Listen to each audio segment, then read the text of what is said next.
Today on Paranormal Insights, we're going to look at money magic and are there magical things you can do to attract money? And we have a viewer question from Ashlin about how to be her best self in relationship. And a quick look with David Blonski and his Fractal Musical Art.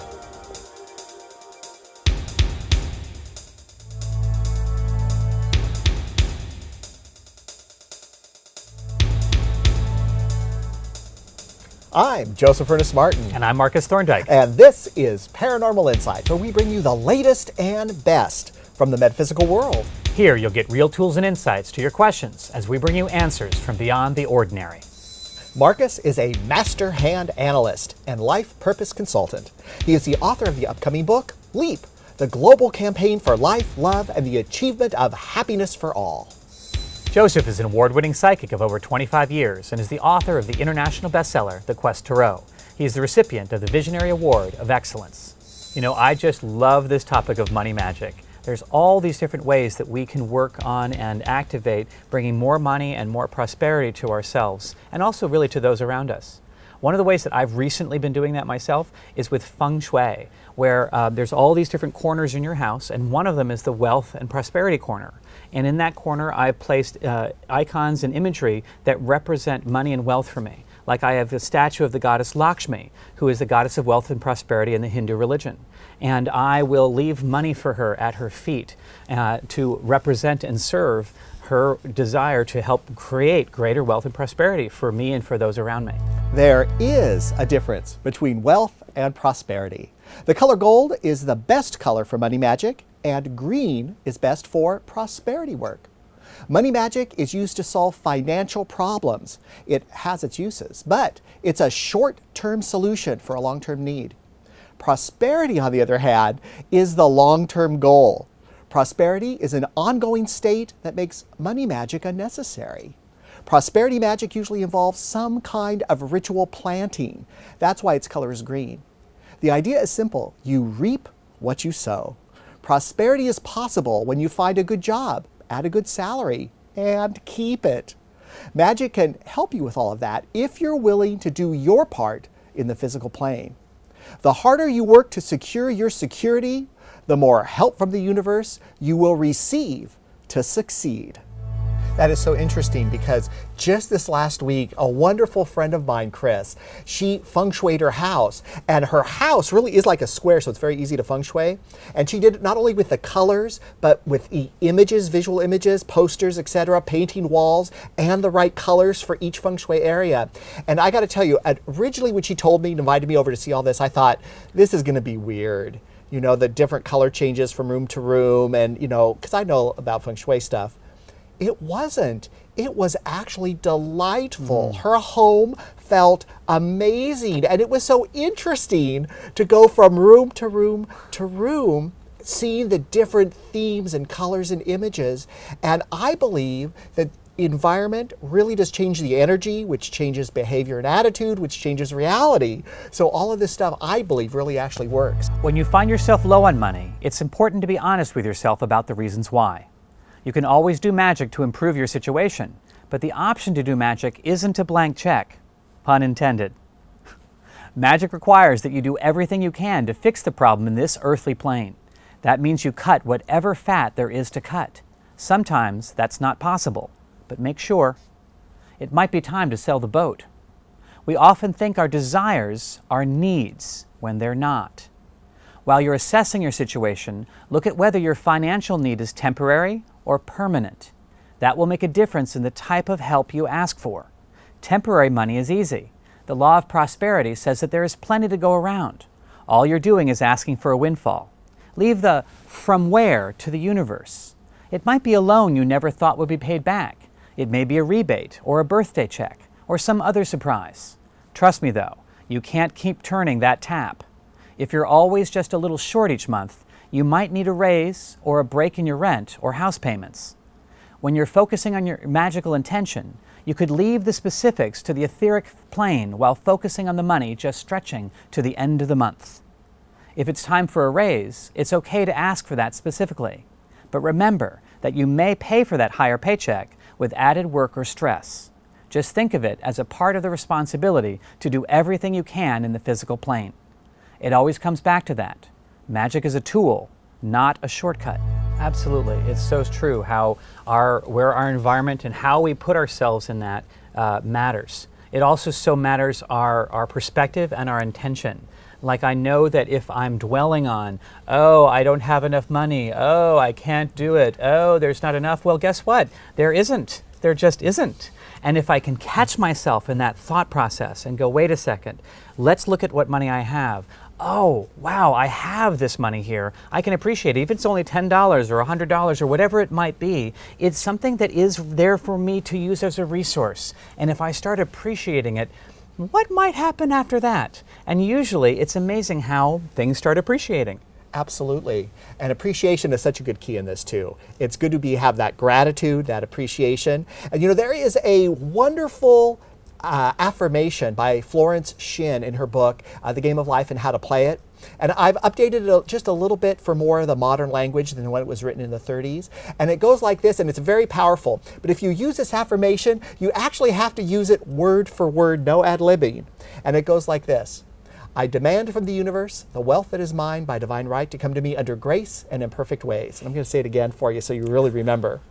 I demand from the universe the wealth that is mine by divine right to come to me under grace and in perfect ways.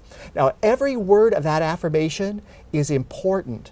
Yes. Because you're not asking or begging or saying, if you please. You're demanding not someone else's wealth, but the wealth that is meant for you. Mm-hmm. And I find if you say it in the car, you say it on the bus, you say it in your head, you say it out loud, as often as you can remember to do it, you will notice a change in as little as even a week of doing this affirmation. I personally feel that the best money magic of all comes from gratitude. When we feel grateful, we are in a state of receiving and being able to receive more. Gratitude as a way of life will most surely make you happier. However, if you have not been viewing life through a lens of gratefulness, then it's going to take some time to turn around this state of affairs. Why the need for change? Well, the mind is very powerful, and what it believes becomes your reality. If you focus on the negative, then the negative aspects of life will be your primary experience. On the other hand, a state of gratitude leaves you focusing on the good in your life and appreciating it. More good is bound to roll in. Focus on that which makes your life more beautiful, more amazing, and more prosperous. Focus on the gratefulness you feel for however much money you do have right now. Be grateful for these resources, no matter what size or how much you have of them. And while you're at it, appreciate your own ability to manifest positive change, including prosperity. The money round is a good affirmation for you to say each day. I do good things with my money, and my money does good things for me. Money flows to me and through me, and helps all those around me. I am grateful for my money, and more money flows to me again. If you have a tendency to worry about money, this affirmation can be used to interrupt that negative thought stream and build up your confidence. Remember, it is not enough to simply feel grateful. You must act grateful. Take actions to acknowledge others who have been supportive of you. Give thanks to the universe for making your beautiful life possible. Act responsibly, as the affirmation says, by spending your money wisely and well. And when you find yourself in a position to help someone else, be grateful you are well off enough to give, because gratitude will attract more to be grateful for. Wow, that's really amazing. I'm going to have to try that out. Yes. And at the same time, though, I want to make sure that when I do, that I have done everything I can to activate my own work in the world, to do everything I can to live authentically, to be worthy of that divine right, to be worthy of that statement. Where I'm demanding of the universe my right for that wealth, then I have to say to the universe that I am worthy of that wealth at the same time through my very actions. And when I tie those two together, magic then can appear. That's what I see. Do you know anyone that doesn't want more money? I don't. If magic can be used to get money, how can you get a piece of that magical pie? You can start by thinking of the etheric field where magic manifests. Think of that field as, well, Santa Claus. The intelligence there knows exactly what you've been doing for good or bad because everything is connected. Be warned, to request more prosperity when you're not trying your best every day to achieve it will fall on deaf ears. It don't matter. As long as you're passionate, the universe will respond back to you. And so put your passion in, your intent, what you really want to create. And that's when the universe starts moving things synchronistically for money, wealth, and prosperity to really be part of your life in a way that you're going to want, or at least that you claim to want. But you sure can't sit back and do nothing, because if you do nothing, that is not very passionate, and nothing attracts nothing. That's for sure. Nothing attracts nothing. So just saying the words isn't enough, is what I'm hearing from you. Yes. That we must, like when I'm doing money magic, or really any form of intention setting, I will dance it, I will sing it, I will act out crazy with it, I will put all of my energy and all of my intention into it, and that's what I think is really activating it. That just saying the thought, oh, I want to have more money, that's not really going to do much. But when I put all of my love, all of my energy into it, that is what makes all of these magical things allow them to happen. And you want to do this with joy. You want to do this with love in your heart. You want to do this with excitement. You want to release that energy out and not hang on to it, not be obsessive compulsive. You want to do this from a place of being alive and connected. And when you do these things, you're going to find that your money, wealth, and prosperity completely increases. And now we go to Reno, Nevada to see David Blonski and his Fractal Musical Art.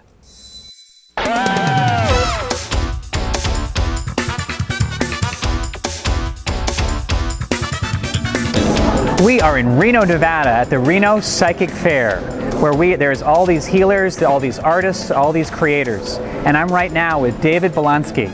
David, I was looking at your art, I came by it, it so drew me in. And I talked with him a little bit. David is a musician, an artist, and a sound healer for the past 38 years. 15 years ago, you were telling me that you were wanting to integrate visual imagery into your healing work with sound. Yes. Tell me about that. What was that like for you when you began doing that? Well, I had been a specialist in healing music, yoga music, Tai Chi, music for massage people, and I wanted to integrate a visual element for my concerts so that I could integrate a visual element along with the music that would have the feel of the music. And I was introduced by a good dear friend to fractal geometry, which is a mathematics principle that when you work with the mathematics, it will create an infinite number of points in space that you can graphically represent in an image like this. You have to decide the colors and how to twist and bend and fold and mutilate into something that is visually stimulating. And I was just so enamored with the beauty that you could create with this imagery, and it was just a perfect meld with my kind of atmospheric, peaceful, soothing music. Wow. The imagery was just so incredible. And really, what happens with fractal geometry is I think that it represents archetypal patterns that the universe chooses to organize itself in. Yes. And so that's why the imagery, even though it's very different than what you've seen, it feels like home. There's something about it that draws you in because we're working with archetypal patterns in the universe, and that's why I think that it has great potential in the healing arts and for. So David, Yes. when I like look at these images, like I'm looking at that one back there right now, and I see a flower. Yes. Is that like a coincidence, or? Well, it is a coincidence, but it's not a coincidence because, once again, I think that we're talking about archetypal forms. This is the way the universe can choose to organize itself, and it's this geometry, this mathematics has, for the first time, given mathematicians the ability to describe what they once considered in the realm of chaos. I mean, we've heard about the chaos theory, and there's some points in mathematics that the mathematics just runs away, and mathematicians could never describe a tree, the coastline. They could never describe how your veins branch out in your system, or the way they feather out in a delta, if you're talking about a delta river system. Oh, a delta. They didn't have a way to describe that before fractal geometry, but all of a sudden, once they did that, then a whole new universe has opened up. All that CGI graphics that you see now in computers and on the screen in big screen movies, that's now because they have fractal algorithms can crunch all the numbers and create those shapes with a sense of realism. And is that what you do here with your art? In a sense, that's what I'm doing. I'm using fractal algorithms that will give you patterns, but then you have to go in and decide where in this fractal. Each of these images is a gateway into an infinite universe. Not only can you create an infinite array of colors and an infinite array of patterns, but once you find something that looks good, you can actually dive into that image for an infinite length of time and discover different little colors. So you actually feel more like an explorer than an artist. You feel like a photographer going into an alternate universe and exploring these alternate universes. So one of the things that I really love is that it really represents infinite. I mean, we're told that there's a realm of infinite possibilities in our lives, and this really has driven it home. I just love exploring the infinite possibilities that are open to us, and that's what this art form really represents. That's what I feel like I do when I'm looking at your art. I can just dive all the way in there. Yeah. Now, a little bit more about how do you see your work as a sound healer and as an artist here, to how does it heal people? How does it assist them? Well, from the beginning, I mean, music was the healing thing for me. I mean, music is what set my soul free and was able to, really heal me, because I was not a happy camper originally in my first profession. And when I found music, it was what really set me free. So I'm doing that same thing, I think, with my music for other people. There's just something that's just freeing and peaceful and really speaks to a sense of well-being. And that's what I want to create in my musical art. That's what I want to do with my visual art. Everything I do is about creating that sense of peace and sense of well-being. Beautiful. So David, it was such a pleasure to be with you today. Oh, it was a pleasure to be with all of you too. So how can people contact you if they are interested in your work? Well, the easiest way, of course, is to go to my website at timelessproductions.com. My email address is david@timelessproductions.com. If you want to give me a call, the number is 530-333-1335. Fantastic. Thanks so much, David. Oh, my pleasure. And so if you want to get that contact information, you can just look at the end of the segment or at the end of the show. Since I first heard of them, and the designs that David has are stunning. They're so beautiful and so intricate. I love that one about the flowers that's in the background there. It's just so beautiful. And he's such a Renaissance man anyway. He plays the silver flute, he plays the guitar, he plays the keyboards, he plays the didgeridoo of all things. He's an artist, he makes jewelry, he does, of course, the fractal art. This guy has incredible energy, and he is always producing creative works. Absolutely. One of the things I really noticed about him is the warmth of his personality. When I was with him, he really surrounded me in love, in care. Really kind of unusual for most people. The sweetness, in addition to all of the breadth of his capacity of what he can do in the world, is stunning to me. Yes, and his calmness, his beautiful way of being, his beautiful nature is so reflective in anything he does. If you get a chance to go to his website, check him out. He is a great guy. He's an incredible Renaissance man, and you will love to see his amazing fractal musical art. And now we have a viewer question from Ashlin, who would like to know how to put her best self forward in relationships. It's so wonderful to have you here. Of course, I've asked my guides to come in. I've asked your guides to come in. I've mixed the cards. Ashlin has mixed the cards also.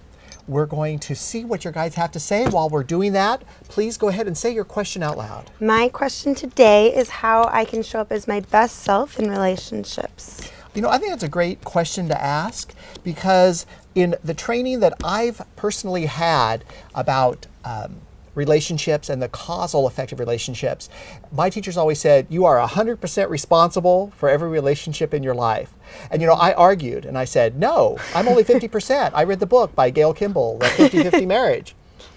And they said, no, you're 100% responsible. And so we're going to explore that idea in your reading. We're going to see what your guides are saying to you. Now, you really are, I just got to say right off the bat, a relationship girl. So you're going to be in relationships. You're going to seek them out. You're not going to be a loner. You're not going to be alone. And you have new beginnings crossing you. What a surprise that you're in a cycle now of brand new beginnings where relationship is going to be recurring for you. I want to tell you, too, that in your relationships, for you, one of the factors is that the person you're with is kind of attractive, I just got to say. But that's not, I don't mean that in a shallow way, but, you know, that's just part of what you enjoy in the relationship.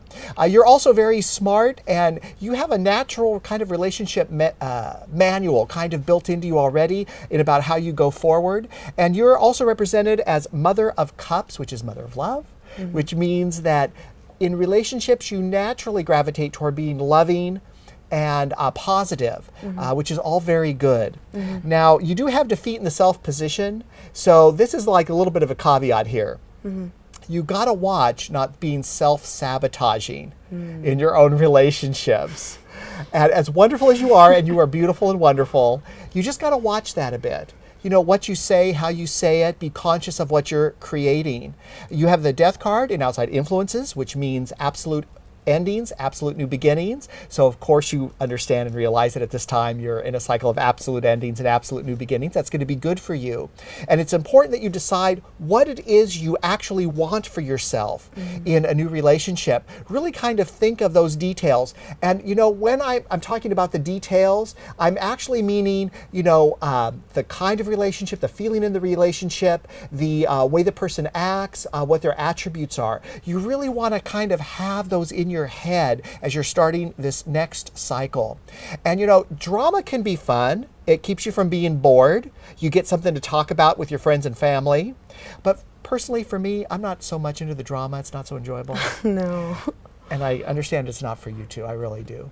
So what you want to do is start thinking about the things you can do to not have drama created by adversarial positions, by oppositional energies, and start cultivating tools that neutralize drama in relationships. So, you know, I just got to tell you, there's a lot of things you can do.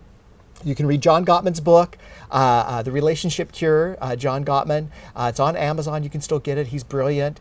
And that'll give you lots of great tools to use. Actually, the majority of who you are in this is absolutely amazing and fantastic. So yay. Just need the gem that you are just needs a little polishing. You're almost there. And I see future success for you in relationships because you're a kind of girl that cannot not have relationships. So good luck to you, Ashlin. Thank you. Ashlin, it's so great to have you here today. Why don't we start by you asking your question?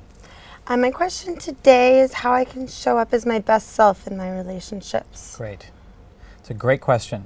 Well, we're going to begin answering that by looking at your heart lines. Okay. So these are your two heart lines here. They're near the top of the hand. Almost everyone has a heart line.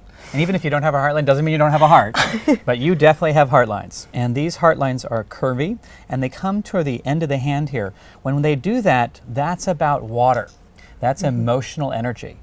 That's about being very emotionally expressive, wanting to talk about feelings, wanting to listen to others about their feelings. And if others are a little clammy and they hold themselves back, you want to pry them apart and find out what's going on in there. The challenge, though, of course, is that often a water type tends to be partnered or attracted to someone who's an earth type. And an earth type is someone who is solid, dependable, reliable, their feet on the ground, and guess what? They don't like to talk much about how they feel. Yeah. So water, if you notice it flows over everything. It doesn't have many boundaries. Earth is all boundary. So the two energies can teach each other things. So you want to learn about boundaries so that when you're with a partner who has boundaries, you can know when it's appropriate to say, you know, it's okay, you can take your break, you can take your time, you can have your privacy. I'm all right with that. Now, but come back, and then when you come back, we'll talk about how I feel and how you feel, right? So that's a way of compromising with that. Now, one other key thing to note, though, if I was to follow the trajectory of this line, just the natural flow of it, what we find is at the end of it, it goes straight towards the end. If we follow the curve, it would end up in the area of fire. So inside this water, we have passion. We have someone who wants to go dancing, wants to have a lot of fun, wants to be playful, wants to really mix things up. So it's very important that you also activate that aspect of yourself, that you allow yourself to let the goddess out. Let yourself shine. Dress up in something sexy, enjoy being the woman you are. That is a vital aspect to who you are as well.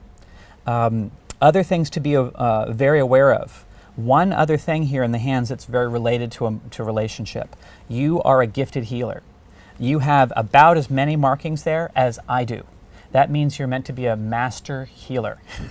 And master healers that don't work towards healing, they end up with blocked intimacy. So that would be difficulty and challenges in the area of relationship. Now, I think you're going to be in relationship. The question is whether you'll be in a series of relationships or whether you can activate your capacity to heal in a way that opens up your ability to receive love as well as to give it on a sustainable basis with another. And that's really the key thing there. All right? So there you go. You're welcome. Ashlin has such wonderful energy, she really does, and such great emotion that I know that as she just goes forward into her life, she's going to have many, many wonderful relationships because who she is someone who wants wonderful relationships. Oh, absolutely. This is a sweetheart. This woman wants to open her heart up. And that gifted healer marking that I saw, I see gifted healer all the time, but I don't see it like that. I don't see a master healer like that.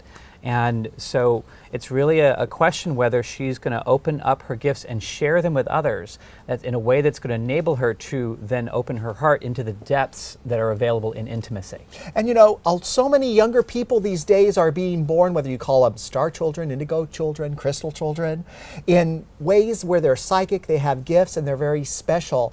And I love to meet them, and I consider her one of those kind of people. Oh, absolutely. She is definitely a star child, a rainbow child. And so, Ashlin, we just wish you well in your life. It's going to be a beautiful ride for you in relationships. We want to answer your questions and address your topics. If you have questions you want answered or topics you'd like us to look into, we're easy to find. You can find me at questtarot.com or email me at joseph@questtarot.com. And you can find me at markusthorndike.us or email me at markus@markusthorndike.us. In the Sacramento area, you can watch this program on Comcast Channel 17. See more at accesssacramento.org. In the San Francisco Bay Area, you can watch this program on Comcast Channels 23, 28, 29, and 33. And throughout the state of California, you can watch this program on AT&T U-verse Channel 99. Additional channel listings can be found at betv.org and att-services.net. We're now on Roku and on selected cable channels throughout the Midwest. You can follow us on Facebook, Vimeo, or YouTube. Simply search Joseph Ernest Martin, Markus Thorndike, or Paranormal Insights. And be sure to watch our other series, The Magic Minute, exclusively on YouTube, where you'll learn easy-to-use, everyday magical techniques to make your life better, because it only takes a moment to make magic. And when you watch, please click like and subscribe. Please send us your questions and topics, so we can share our paranormal insights and answers from beyond the ordinary.